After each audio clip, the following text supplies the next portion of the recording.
उत्तर प्रदेश का जो बजट है ना, अब पार्ट 2 में हम देखेंगे आगे। अभी पार्ट 1 तक हमने इधर तक देखा था, श्रमिक कल्याण वगैरह, ऊपर भी महिला, इन सब के महिलाओं के बारे में थोड़ा सा आगे और भी है। तो कह रहे हैं कि वित्तीय वर्ष 2026-27 में बजट का आकार 9,12,696 करोड़ और 35 लाख रुपए रहा है, ये लिखा है अंकों में, और ये शब्दों में लिखा है ना। इतने लाख का बजट कभी कभार पूछ देता है वो यूपीपीएससी जैसे समीक्षा अधिकारी इन परीक्षाओं में, पेट वगैरह में, पेट की परीक्षाओं में, या अभी यूपी टेट आने वाला है उसमें पूछ देगा कि कितने रुपयों का बजट है ना। पूंजीगत परिव्यय, पूंजीगत मतलब परिव्यय मतलब जो जैसे कोई गवर्नमेंट अपनी फैक्ट्री लगाए या हाईवे बनाए, है ना, ऐसा मतलब खर्च जिससे पूंजी का निर्माण हो रहा हो, कैपिटल का निर्माण हो रहा हो, अस्पताल बनाए, ये सब पूंजीगत परिव्यय होते हैं। तो उसमें 19.5% उन्होंने रखा है। शिक्षा में उन्होंने दिया 12.4%, और कुल बजट आवंटन शिक्षा में और चिकित्सा में दिया है 6%। कुल बजट का 6%, मान लो 100 रुपए है तो 6 रुपए चिकित्सा में दे दिए हैं, है ना। कृषि और उससे संबंधित जितनी भी चीजें हैं वहाँ 9% दी हैं। कह रहे हैं कि जो केंद्रीय वित्त आयोग है ना, फाइनेंस कमीशन है ना, उसने ऐसा मतलब रिकमेंडेशन दी है कि राजकोषीय फिजिकल डेफिसिट, राजकोषीय घाटे की सीमा 3% तक रखी जाए। ये ऐसी रिकमेंडेशन है ना। तो उत्तर प्रदेश सरकार भी इसके लिए प्रतिबद्ध है कि अपना राजकोषीय घाटा घटाएगी, और ये जो 3% की है ना राजकोषीय घाटे की रिकमेंडेशन, वो 2030-31 तक लागू रहेगी। ऋण जीडीपी अनुपात, डेब्ट टू जीएसडीपी रेशियो, है ना। क्या होता है कि जीडीपी की तुलना में कितना आपने ऋण लिया, है ना, कितना आपने लोन लिया, वो है। तो वो घटा के ये लोग 23.1% तक ले आए हैं 2026, मतलब लाने का लक्ष्य है 2026-27 बजट में कि उसे इतना घटा के ले आएंगे। पहले ये 27% से नीचे लाया जा चुका है। अब कानून व्यवस्था में देखते हैं। कानून व्यवस्था में कुछ ऐसा है नहीं। मिशन शक्ति मैंने पहले भी बताया कि उसके तहत महिलाओं के सशक्तिकरण के लिए बात हो रही है, जैसे महिला बीट कर्मियों के वगैरह वगैरह। और चिकित्सा शिक्षा में मतलब ये मेडिकल की पढ़ाई के लिए 14 नए मेडिकल कॉलेज की स्थापना की जा रही है। कैंसर संस्थान लखनऊ में, उसके लिए भी पैसे वगैरह दिए हैं। और चिकित्सा स्वास्थ्य एवं परिवार कल्याण वाले सेक्शन में देखते हैं, जननी शिशु सुरक्षा जो योजना है वो लागू की जा रही है। इसमें जब बच्चा पैदा होता है ना, तो गर्भवती महिलाओं को कैशलेस मतलब अस्पताल में उन्हें पे नहीं करना होता है, उनका डिलीवरी कराई जाती है ना। राष्ट्रीय बाल स्वास्थ्य कार्यक्रम, है ना, बच्चों को स्वास्थ्य परीक्षण आंगनवाड़ी केंद्रों पे हो रहा है। इस कार्यक्रम के तहत पल्स पोलियो अभियान चल ही रहा है। जापानी इंसेफ्लाइटिस के लिए टीकाकरण वगैरह। तो ये एक बीमारी है, सब बुखार तेज आता है इसमें, तो इसके लिए भी आयुष्मान भारत मुख्यमंत्री जन आरोग्य योजना, इसमें भी एक प्रकार से बीमा टाइप में है। एक कार्ड बना दिया जाता है, उससे आप इलाज करा सकते हैं, तो उसके ये भी चल रही है। ये क्या योजनाएं जो दी रहती हैं बजट में ना, उनसे क्वेश्चन आ जाते हैं, तो इसलिए देखा जाता है। राष्ट्रीय मानक स्वास्थ्य मानसिक स्वास्थ्य कार्यक्रम, है ना, जो दिमागी तौर पे जिन जो बीमार हैं उनके लिए है। राष्ट्रीय ग्रामीण स्वास्थ्य मिशन, है ना, Ayushman Bharat national health protection mission, ये सभी के लिए पैसा आवंटित किए गए। आयुष डिपार्टमेंट में देखें क्या किए। आयुर्वेदिक एवं यूनानी चिकित्सालयों कहाँ पे मतलब वहाँ पे अच्छी व्यवस्था करें। भारत में दो, मतलब भारत में कह रहे हैं, उत्तर प्रदेश में 2 राज्य की ये ऐसा है निर्माणशाला है, लखनऊ और पीलीभीत में। कभी कभार पूछ देंगे, वैसे इतना इम्पोर्टेंट नहीं है ये। स्वामी विवेकानंद युवा सशक्तिकरण योजना में टैबलेट ये सब दिए जा रहे हैं, औद्योगिक विकास वगैरह। ये तो इससे क्या है कि आईटी सेक्टर में युवा थोड़ा सा आगे बढ़ेंगे। पहले भी मैं बता चुका हूँ शिक्षा वाले में कि इससे टैबलेट दिए। अटल इंफ्रास्ट्रक्चर मिशन यूपी सरकार की योजना है, 2022 में लाई गई थी, 22-23 के साल बजट में। और फॉरेन डायरेक्ट इन्वेस्टमेंट मतलब आकर्षित करने के लिए फॉर्चून 500 कंपनियों को निवेश घोषित प्रोत्साहन नीति के क्रियान्वयन में तो इतना पैसा दिया गया है ना। डिफेंस इंडस्ट्रियल कॉरिडोर परियोजना, क्योंकि देखो डिफेंस इंडस्ट्रियल कॉरिडोर परियोजना में क्या कर रहे हैं कि जो आर्मी के लिए जो जरूरत है डिफेंस की सामान, जैसे गोला बारूद, उनके आर्मी जवानों के लिए जैकेट, जूते, ये सब जो भी चीजें बन रही हैं, मिसाइल वगैरह सब, इनके लिए कुछ कॉरिडोर बनाए जा रहे हैं। तो जैसे ये हमारे यहाँ से कहाँ से निकल रहा, लखनऊ, कानपुर, झांसी, आगरा, अलीगढ़, चित्रकूट, ये शहर आते हैं डिफेंस इंडस्ट्रियल कॉरिडोर। डिफेंस की चीज़ें बनेंगी, इंडस्ट्री उसके लिए स्थापित की जाएंगी, और ऐसी परियोजना है। सूक्ष्म लघु उद्यम वाले सेक्शन में देखते हैं, इससे क्या है कि रोजगार ज़्यादा बढ़ा। देखो सूक्ष्म एवं लघु उद्यम जो होता है ना, ये रोजगार प्रदाता होते हैं, है ना, छोटे छोटे उद्योग होते हैं, और एक एक इकाई में 10-10, 15-15, 50-50 वर्कर लगे होते हैं। मशीनीकरण का ज़्यादा उपयोग नहीं होता है। अब यूपी जैसा क्या है, जनसंख्या बहुल राज्य है, तो उनके लिए ये काफ़ी इंपॉर्टेंट हो जाते हैं सूक्ष्म एवं लघु उद्योग। गांधी जी ने भी कहा था कि मशीनों के मतलब हम विपरीत नहीं है, लेकिन इतना मशीनी ना हो जाए कि रोजगार लोगों के खा जाए। तो इसलिए रोजगार प्रदाता माने जाते हैं एमएसएमई सेक्टर। तो ये रीढ़ है एक प्रकार से उत्तर प्रदेश जैसी अर्थव्यवस्था के लिए, क्योंकि यहाँ पे जनसंख्या ज़्यादा है, तो रोजगार यहाँ पे खप जाते हैं। सरदार वल्लभ भाई Patel employment and industrial zone बनाए जा रहे हैं इनके प्रोत्साहन के लिए।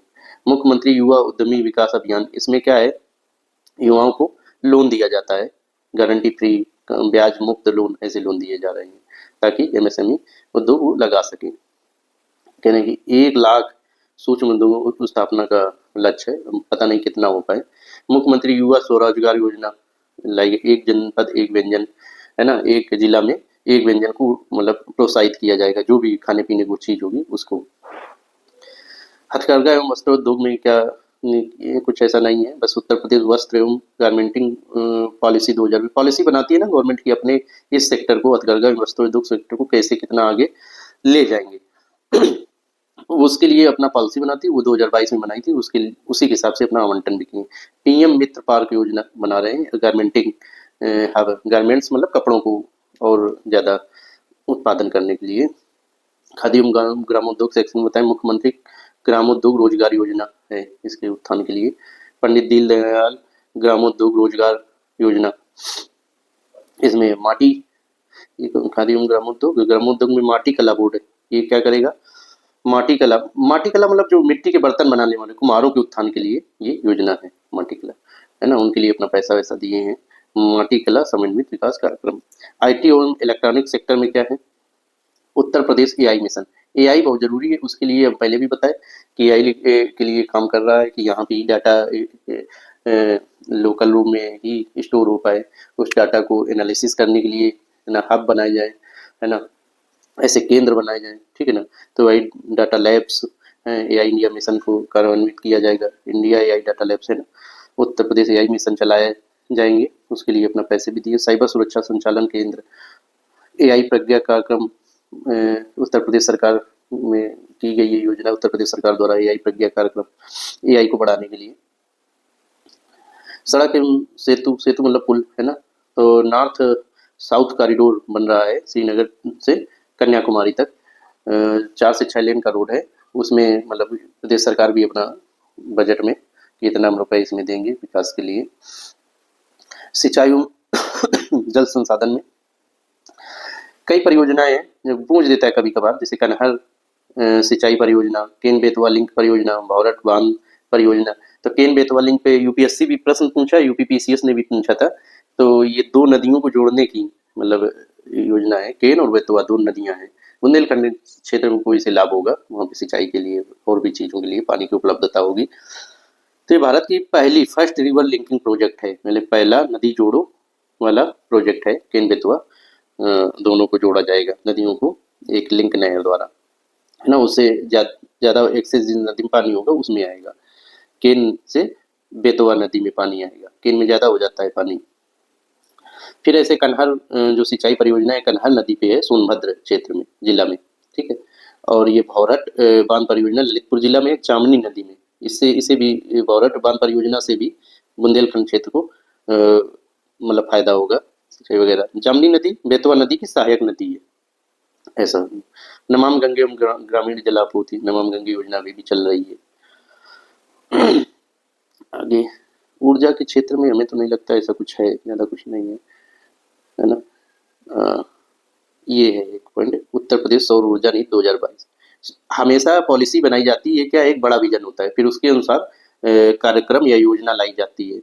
पॉलिसी में एक विजन होता है, कार्यक्रम योजना में क्या होता है, उस पॉलिसी को कैसे लागू किया जाए। तो ये पॉलिसी है उत्तर प्रदेश सौर ऊर्जा नीति 2022 में आई थी। उसके अनुसार फिर सौर ऊर्जा से संबंधित कार्यक्रम गवर्नमेंट लाती है, फिर उसमें बजट में कि इतना पैसा हम दे रहे हैं वो सब करती है। ये उत्तर प्रदेश राज्य जैव ऊर्जा है ना नीति 2022 है, ये है। उत्तर प्रदेश ग्रीन हाइड्रोजन नीति, हाइड्रोजन के उत्पादन, ग्रीन हाइड्रोजन की मतलब जो पर्यावरण मित्र हो उसके ईंधन के लिए ये नीति लाए हैं। ऐसे जैव ऊर्जा के लिए भी है, बायोमास एनर्जी है ना, 2022 में ये सब आई थी। ये मेंस के लिए है इंपॉर्टेंट ज्यादा। पीएम कुसुम सूर्य घर योजना है ना, तो पीएम कुसुम योजना के तहत क्या सोलर पंप लगाए जाते हैं, किसान लगवाता है अपने मतलब खेतों में है ना, तो सोलर पैनल होते हैं उनके द्वारा पंप चलता है। ये पीएम कुसुम योजना में, ये 2019 में आई थी केंद्रीय बजट में। फिर ये पीएम सूर्य घर योजना 2024 में आई है।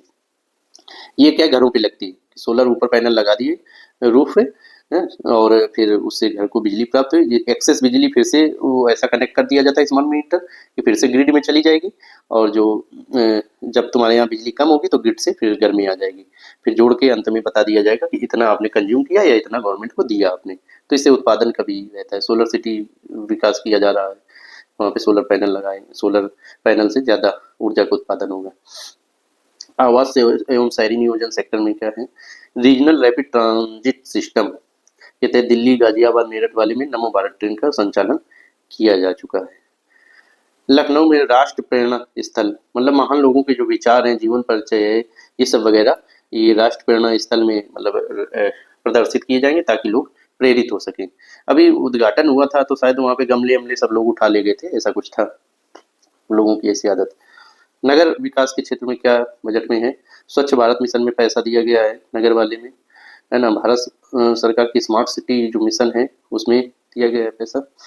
नागरिक उड्डयन वाले सेक्टर में क्या है, भारत सरकार की रीजनल कनेक्टिविटी स्कीम है ना, जो इसे हवाई यात्रा द्वारा कनेक्टिविटी बढ़ाई जा रही क्षेत्रीय रूप से हर राज्यों के लिए इधर उधर जोड़ने के लिए, वो उसमें भी है। इसमें ये योजनाएं चल रही, जेवर एयरपोर्ट जो गौतम बुद्ध नगर में है उसको मतलब उसमें पैसा दिया गया विकास के लिए। तो आज के लिए शायद इतना ही है। अब एक पार्ट 3 लाएंगे, उसमें सब पूरा कर देंगे। अभी शाम तक हो सकता लाए, कल तक, फिर बस।